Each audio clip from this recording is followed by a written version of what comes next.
Without any warning, I received news that my mother-in-law had passed away. When I naturally tried to attend the funeral, my husband yelled at me. "Don't you dare come! You got it?"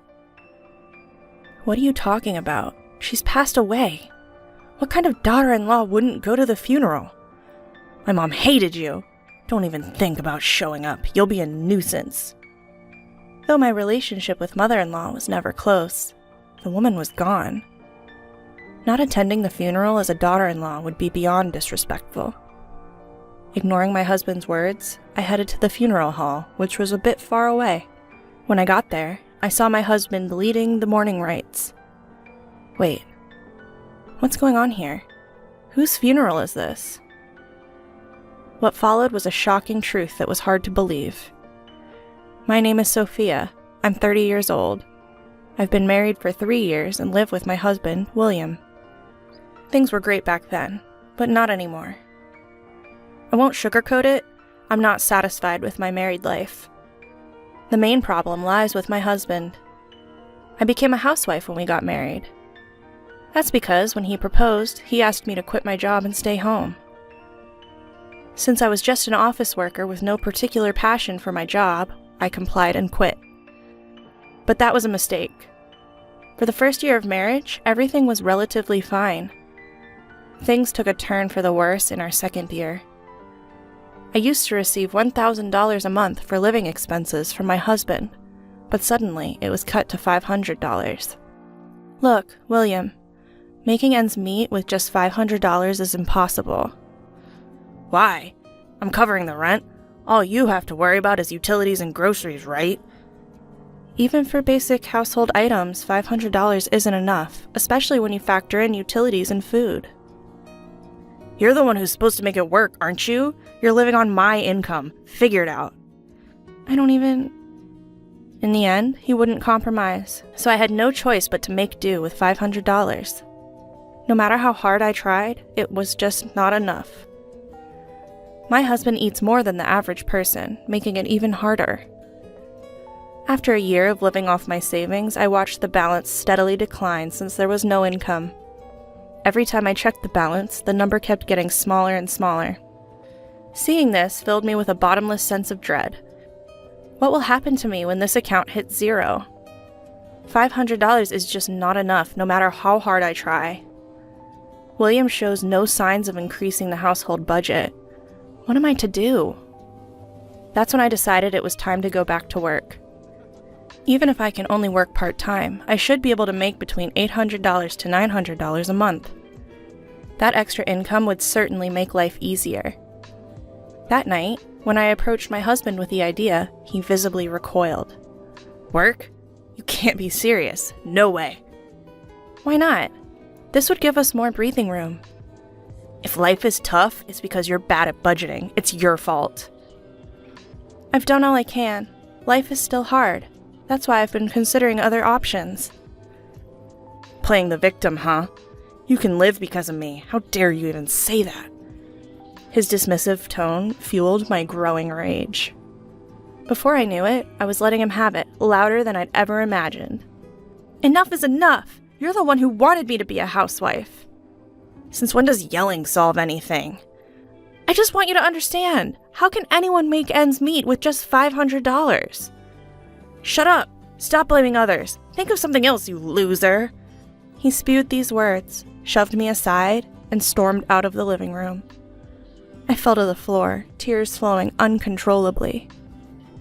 Why is this happening?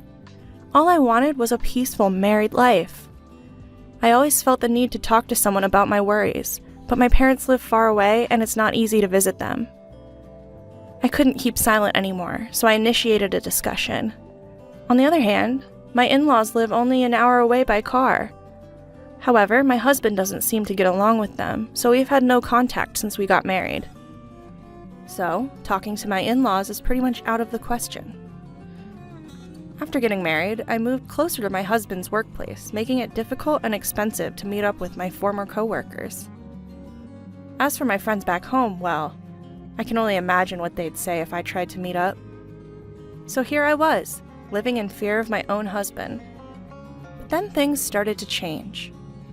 Recently, my husband has been spending less time at home.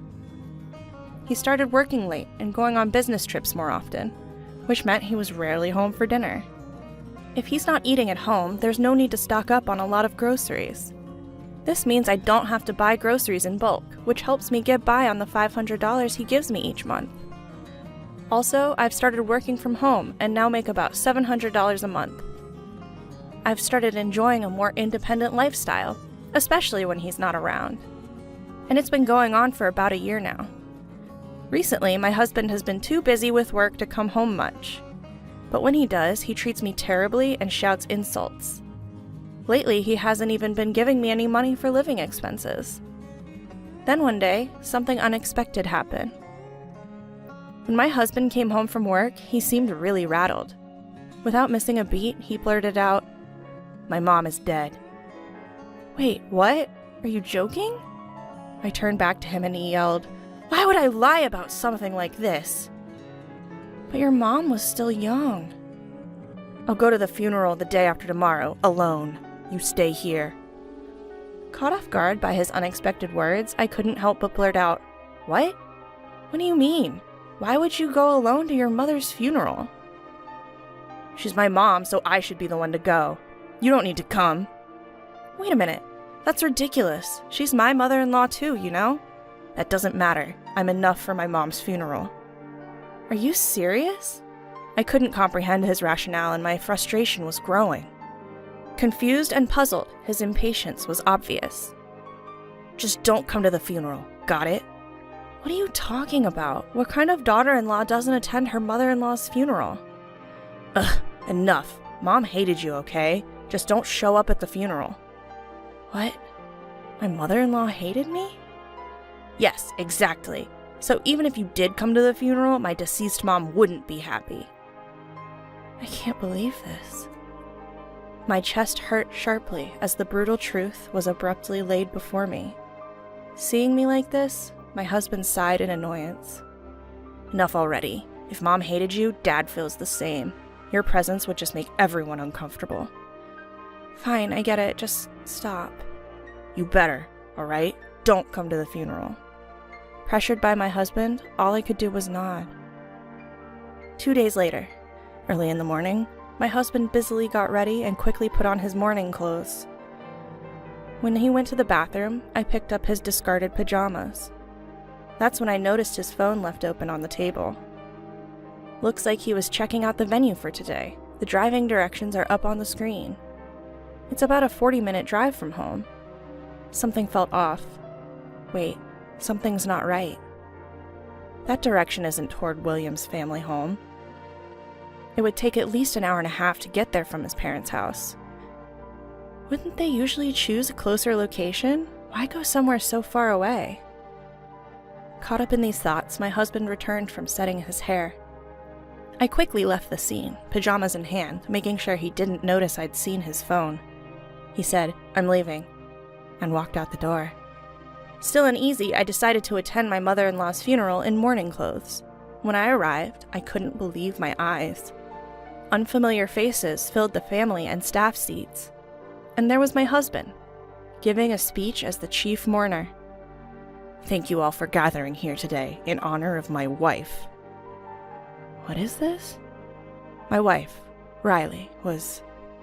William was shedding tears, pretending to be a grieving husband. Normally, I'd confront him right away, but I couldn't break the solemn atmosphere. Just then, I overheard the conversation of some women sitting behind me. "Did you hear? The chief mourner is divorced." "Really? He seems so steady."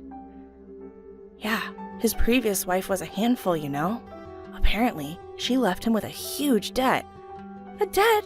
Ugh, that's troublesome." "Finally, she left the divorce papers and left. He met his current wife soon after. Even knowing she was sick and wouldn't live long, they got married because they were in love." "So it's a love story. Huh. Debt? Leaving?" I had never done any such thing. Anger boiled inside me as I realized the story had been twisted. I had to ask him again to make sure. Upon checking, I found that our divorce had been finalized. The date was about 6 months ago. My husband probably met his now sick wife soon after and married her. The reason he hardly came home was that he was living a newlywed life with her. Connecting the dots, my anger reached its peak. He had me removed from the family register and married another woman behind my back? Enough with the insults already, will you? This is it. I've had enough. Time for a reckoning. With revenge in mind, I hailed a taxi and headed straight for my mother-in-law's place, where I suspected she'd be. I told the driver the way as best as I could remember, and somehow we made it. I rang the doorbell, and with a cheerful, "Hello," my lively mother-in-law appeared. Her eyes widened as soon as she saw me. "Oh, my, Sophia, is that you?" "Long time no see, mother-in-law. You look well." "You look good too, Sophia. What brings you here?" "I came unannounced, but there's something urgent I have to talk to you about." "Something you have to tell me?" "Yes, actually." I told my mother-in-law everything that had happened. How I'd been mistreated by my husband, how I wasn't getting enough for living expenses, and even the fact that he had already divorced me. As I spoke, tears welled up and I began to sob. My mother-in-law gently rubbed my back to comfort me. "Sophia, I'm so sorry you've had to go through all this. My idiot son. Please, forgive me." "It's okay. I should apologize for showing up and talking about this." "Why didn't you come to me sooner?" "William told me you didn't like me." "What? He told me you didn't like me? Wait, what?" That's when it finally hit me. My mother-in-law and I had been deliberately kept apart. My husband probably thought it would be troublesome if she and I got along, especially if something went against his plans. Meanwhile, unbeknownst to me, he'd apparently asked his family for financial help multiple times, and he'd blamed it all on me. "Sophia's sick and needs money. Sophia can't work, so things are tight. Please help, for Sophia's sake." And so on. I was neither sick nor unable to work. It was just what William had told me to do. Now that I had the truth, I had nothing to fear. I told my mother-in-law about my plan for revenge and returned to the funeral.